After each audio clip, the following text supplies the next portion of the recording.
Bad news for everybody. You'd think that the Met fans would get a little good news today. They get none. Last night's game meant absolutely nothing, and I'll tell you why. Come on. I'm going to tell you why. Give him some credit. Well, it literally meant a win. Yes. Outside of that, this win for the Mets, right, is nothing more than a Band-Aid. And this loss for the Yankees is nothing more than a painful reminder how far away they are from being great. I mean, the Mets had multiple throwing errors. They allowed IKF to steal home. They had base running blunders, right? So even though they won, think about what I just said. No, you're right. En route to the win. And despite having the Mets do all of that, the Yankees couldn't win. Yeah. So, I mean, what does this really mean? Well, look, Aaron Judge is not playing, and they can't score runs. They did score much in the first game of this series. They literally stole a run with IKF, which was just baffling to watch. Israeli is clueless, and nobody's giving him any heads up. They said this on the broadcast. You would think that the second baseman or the third baseman or Escobar, McNeil, whoever would say something as IKF is parallel to him at the mound down the third baseline, and he ultimately comes home. But the other thing that you have to give the Mets credit for is Justin Verlander's start. He was Cy Young Justin Verlander, at least for 6 innings. I mean, he didn't go a complete game, so you're not going to give him full credit. But 6 innings, he had 6 strikeouts. There was no walks. Gave up 3 hits and 1 earned run. I mean, that is what Justin Verlander's paid $43 million to do. And so, yes, I hear what you're saying. The Yankees lost to the lowly Mets, but Justin Verlander, in some ways, saved the Mets' perceptual season, because it's still so early, perceptual season, by the outing that he had to have in this two-game Subway Series. Well, I'll tell you this, since you go to Verlander early, and he's certainly a big part of the story, to me, you say that's what a Cy Young winner looks like. That's what a Hall of Famer looks like, and I'll tell you why. Verlander did not have a fastball for the first 4 innings. I mean, he was, and they said it all broadcast. They're right. He was working off a slider. Yeah.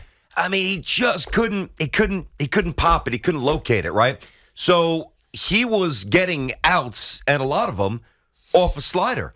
And then they right around, I want to see the 4th inning is where that fastball started to surface a little bit, cranked it up a few times. It was a fun pitching match. I mean, at one point, it looked like the way it's supposed to look when somebody like Garrett Cole and Justin Verlander get on the mound and they oppose each other. But listen, again, it's not about taking the steam out of the win, because if the Mets would have lost that game, and they should have, I mean, forget it. Just get the razor out now, because Hoff's going to be bald.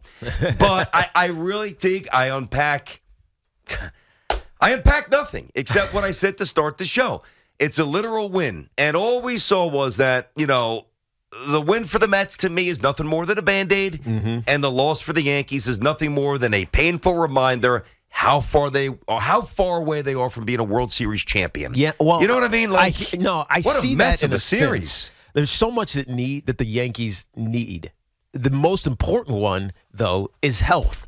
Right? They're still 9 games over 500. Yes, over the last 10, they're now whatever it is, 5-6 or 4-6, whatever the number is. So they're maintaining despite all of the injuries. And I'm looking at just the starting lineup. You go in the outfield. It was IKF in center field. He's not going to be your center fielder when it matters. It's going to be Bader, hopefully, when he gets back. You got McKinney starting in left field, right? And now they probably have a terminal left field situation all season long, because we don't know who that's going to be permanently. But when Judge is back, it feels more complete, and we know that the runs will come. So to me, for the Yankees, stabilizing through this part of their season, this injury-prone part of this season, is the most important thing that they can do. And they had a horrible hitting day against a Cy Young winning performance from Justin Verlander. So I hear what you're saying. You're right. Yep. And hell, the Mets tried their hardest kicking the ball around. And by the way, I thought Brandon Nimmo was safe at second base. On Marte's base hit, when they held up the runner at third, and listen, Vientos, they held up Vientos. And Nimmo's got to see that. You got to at least take a little peek there. But it was a late hold, so I can see why that might actually happen. Then he tried the swim move, and DJ was there. They initially called him out, as you guys know. I was fully expecting, sitting there on the couch, that they were going to reverse that. Now, if they had made the other call, if they initially ruled him safe, he's going to remain safe. It was a little inconclusive, but every single angle that I saw, he really, truly looked as if he was safe. His hand barely got there. Yeah. And then DJ tagged him right on the chest, right on the. I guess that would be the right shoulder. Yeah, so the right shoulder is right here in his chest. Like the capsule almost. Yeah, the high chest. It's always bang bang, like the bang bang plays where you can't really tell. To me, that's a tie. That's how I saw it. I didn't even think it was a tie. I thought it was a tie because his hand was just up. He's got that glove, so it's really hard to see the digits. They can get super close. And not that they would need to go that far, but his hand was just a little bit up. If he went in with his hand down, yes, I think he's definitely safe. But it was just a little bit up, and it was bang, bang. But to me, that's a tie. Tie should have went to the runner. I agree with you. It was ultimately non-consequential. It was a base running error technically, but he made up for it, obviously, with the walk-off.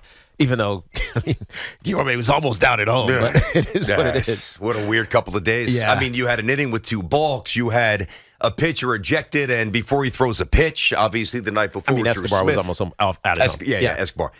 You had, just myriad base running goofs and gaps in the field. And, I kind of felt badly for Vientos because he actually saved 2 early throws. The first one was easy, and I thought that Eduardo Perez did a really good job. Even though he was more of a DH at the end, but he knows his way around first base. His pops played first base, and that first pick was fairly easy. The left-handed open glove pick, that was sweet. I love those. You still got to picks. make the play, but on the scale of 1 to 10 in terms of degree of difficulty, and I think he even said at one point, even an average major league first baseman makes that play, and I totally agree. It was not incredibly hard, but then he made another one. He hasn't been playing a ton of first base. I'm giving him credit for sure. Then he made the other one, and you're like, all right, at least, the kid's showing some chops over there at first base, and then the last one, when McNeil threw it past him, when McNeil should have eaten the ball because he's got to know who's running at that point.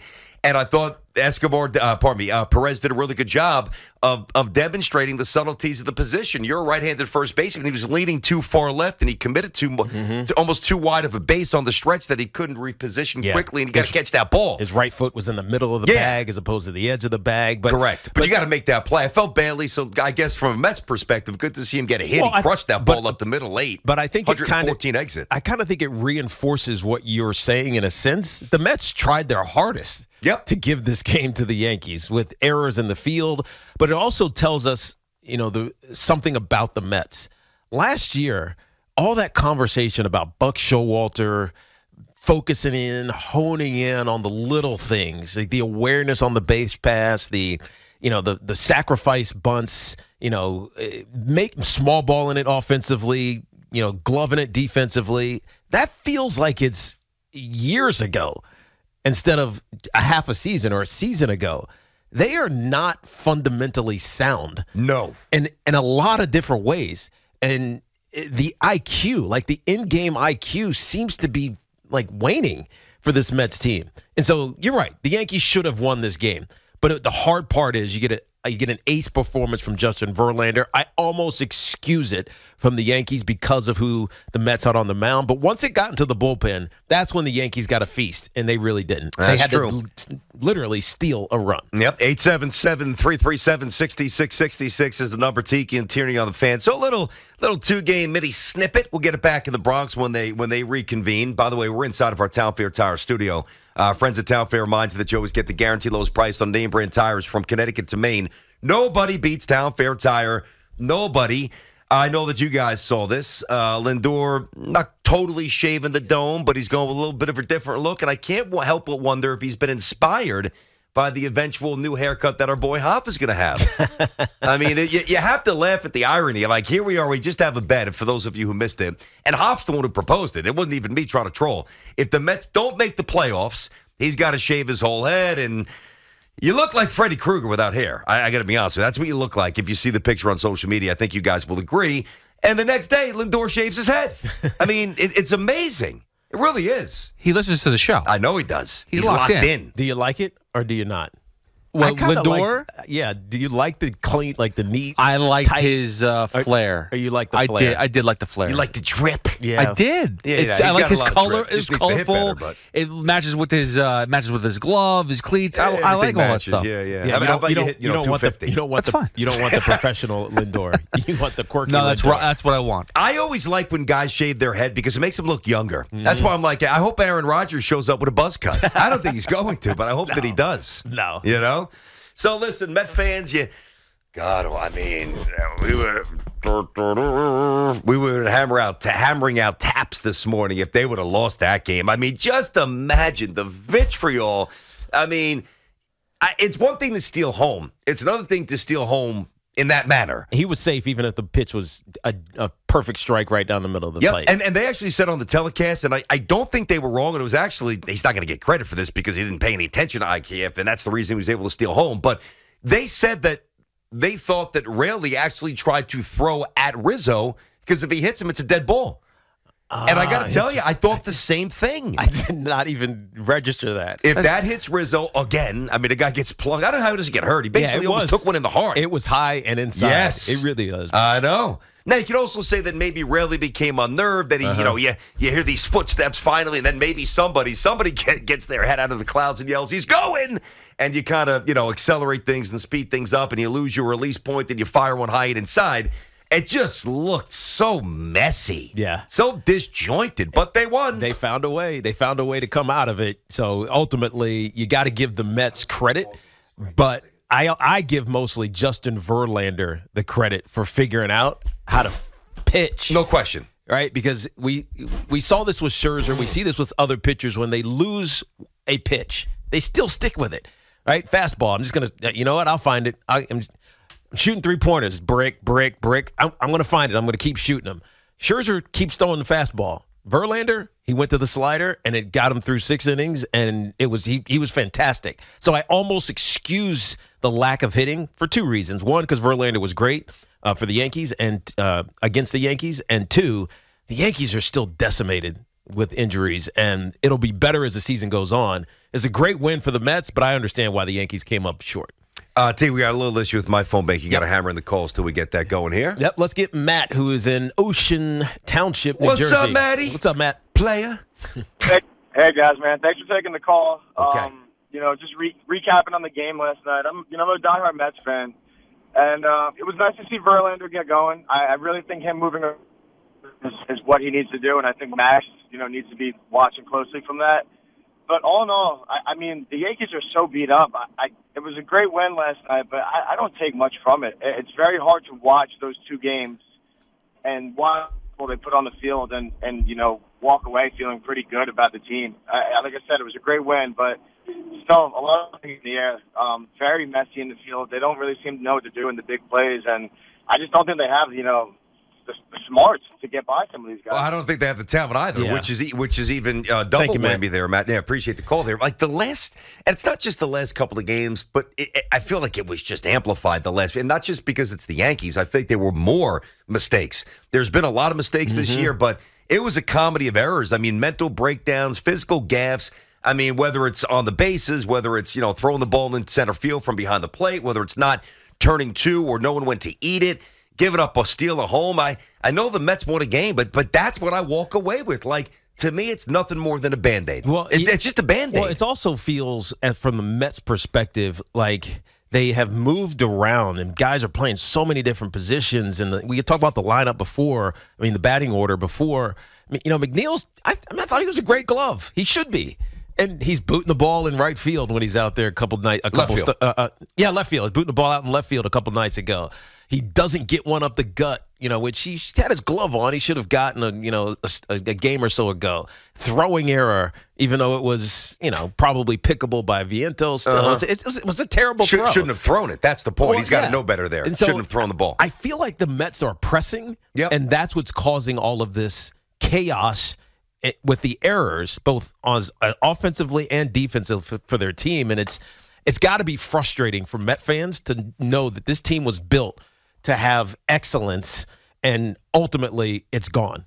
It just doesn't feel like this is a sustainable way for a winning team to play baseball. And their schedule's about to toughen up. I mean, honestly, these 2 games, I said this yesterday, these 2 games against the Yankees, not that the Mets are playing well enough to think that way going into the 2-game series, but on some level, they've got to say to themselves, oh, man, nice, Yanks are coming in, cool. This team's not good. Like, that's how else would you view now going up against Garrett Cole? The hitters aren't thinking that going into the game. And Garrett Cole, the first 5 was amazing. Oh, yeah. His fastball location. He's hitting 98. Was sublime. He hit 99 a few times. Yeah. He was sick. I mean, there was one sequence where, and again, they said it on the telecast, during Marte's at bat, where they were having ugly swings on fastballs. Yeah. It's one thing, you're out in front, change up slider, changing quadrants, I'm a mess. They were check swinging fastballs. It's true. It's true. It's kind of like how I expect Cardinals team to look Saturday for the game. Let's get Victor, who is in Orlando. Okay, what's going on, Vic? How are you? Good morning, guys. Thank you for taking my call. I think you guys do a phenomenal job. How Thank you, man. What's Thanks, up, dude? pal. What's going on, man?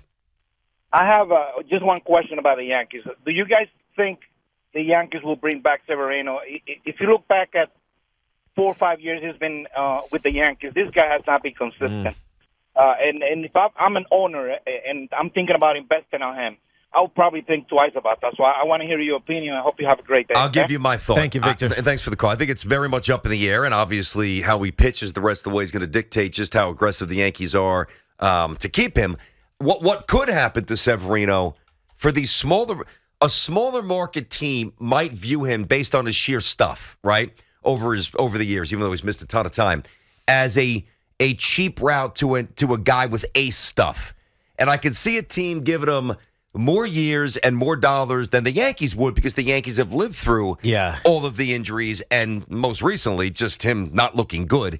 I'm a big Severino fan. Yeah, me too. But it's waning. My trust is waning. Because I want him to be good. It's more. Because he has been. He's been dynamite. It's less that he sucks, get rid of him. No, I'm definitely not saying that. No way. Man, these injuries, it's something different every single year, and it's disappointing because you know how good he is when he's on. And even now, he's given up, 5 runs or 6 runs, whatever it is, and he's out. You almost want to excuse him and say, like, but he's not really healthy. And so I know what he's going to be when he's healthy. But he's never healthy. And I want that. But he's never healthy. But he's still only 29 years old. I guess it's not like he's in the waning years. Oh, he's 33 and 34 and he's going to slink away and we're just going to forget about him. You hurt when you're young. Yeah. You hurt when you're old. That's right. And again, the guy's got a hell of an arm. I'm not giving up on him, but you get. And that's a good question. It is a good question because he is a big piece of maybe stabilizing the summer without Aaron Judge. Unrestricted next year. Yeah. And they bought him out. Yep. They've got the club option. They picked it up this year. That was exercised. He's unrestricted next year. If they lose him, it just becomes, and Nestor, let's say, doesn't ever return to the form that he had a year ago. And Rodon is constantly injured, right? I mean what are they doing? Well, it sucks because things are deteriorating around Garrett Cole, and Garrett Cole deserves, I want to say, better than he's had so far with the Yankees. Because they're a playoff team every year, but the Yankees have not given Garrett Cole, nor have they really given Aaron Judge a chance to win a championship. Yeah, and that's got to change. 877-337-6666. All right, choo. Subway Series is over for now. Mets got a little pound of flesh last night. Yankee fans were puffing out the chest before the breakdown late. So a lot of things to unpack, but just a whole lot of sloppiness for, unfortunately, 2 teams that look as if they are going nowhere. More of your calls coming up in a minute right here on The Fan.